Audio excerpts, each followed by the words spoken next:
தேவ பிள்ளையா இருக்கிறோம்னா பிசாசானவன் நம்ம கிட்ட நெருங்கிறதுக்கு அதிகாரம் கிடையாது. அல்லேலூயா. கர்த்தர் நமக்குள்ள, ஆண்டவன் நமக்குள்ள வாசம் பண்றார்.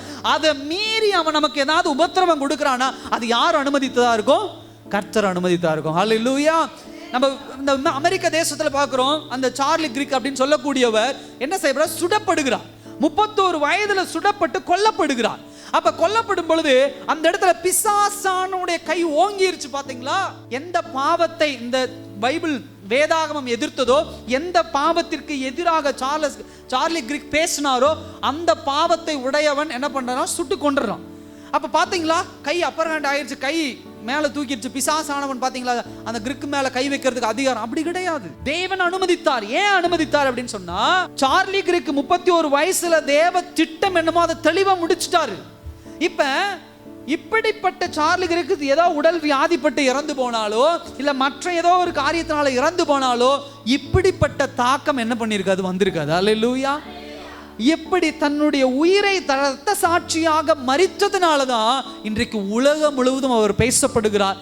பல பேர் அவருடைய மரணத்திற்கு பிறகு மைக்க தூக்கிட்டு என்னெல்லாம் அவர் எங்கெல்லாம் எப்படி பேசினாரோ அதே மாதிரி கிளம்பிட்டாங்க அமெரிக்க தேசத்துல. அல்லேலூயா. ஒரு யூடியூப் கடந்த வாரத்தில் நான் பார்த்தேன். ஒரு யூடியூப்ல அவருக்கு இருக்கக்கூடியவர்கள் குறைந்தது எனக்கு தெரிந்து 5 கோடியோ 50 லட்சம் பேருக்கு மேல ஒரு யூடியூப்ல அவரு சும்மா சாதாரண ஒரு டெக்னிக்கலான அந்த டிவியை குறிச்சோ மற்ற காரியங்களை குறிச்சோ பேசக்கூடிய ஒரு ஆள், பைபிளை குறிச்சோ வேத வசனத்தை குறிச்சோ பேசக்கூடிய ஒரு ஆள் கிடையாது. ஆனால் கிறிஸ்டியன் அவர். அப்ப இந்த சார்லி கிரிக் இறந்த உடனே தன்னுடைய அந்த யூடியூப்ல என்னன்னு தெரியல அவர் பேசிடுறாரு. பேசின உடனே ஒரு நாள்லயே 5 to 10 லட்சம் பேர் என்ன பண்ணிடுறாங்க? அவர் யூடியூப் விட்டு வெளியே வந்துடுறாங்க.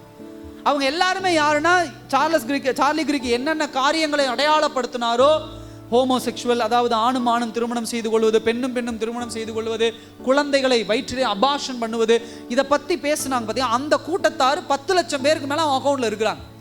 ஸோ இவரை பத்தி பேசணும்னு அவன் எல்லாம் என்ன பண்ணிட்டான்? கிளம்பி வெளியே வந்துட்டான்.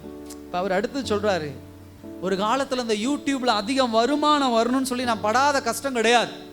அப்படியெல்லாம் கஷ்டப்பட்டு என்னென்னமோ நான் தவறு செஞ்சேன். ஆனா இன்றைக்கு இந்த சார்லஸ் கிரிக்கை பத்தி நான் பேசும்போது இப்படி எல்லாம் வெளியே போறாங்க, என் யூடியூப் வருமானம் குறையுதுன்னா குறையட்டும். இனிமே நான் சார்லஸ் கிரிக்கை பத்தி தான் நான் பேசுவேன். எனக்கு வருமானம் முக்கியம் இல்லை, பாவத்தை எப்படி சார்லஸ் கிரிக் அடையாளப்படுத்தினாரோ அது போல நான் அடையாளப்படுத்துவேன்னு சொல்றாரு. அல்லேலூயா. 50 லட்சம் சப்ஸ்கிரைபர் வர வரைக்கும் அவன் சும்மா இருந்த ஆளு இங்க ஒருத்தன் செத்து போனோன்னு அவன் எழும்ப ஆரம்பிச்சுட்டான். இவருடைய தாக்கம் என்ன பண்ணிடுச்சு? அவருக்குள்ள எழும்ப ஆரம்பிச்சிருச்சு.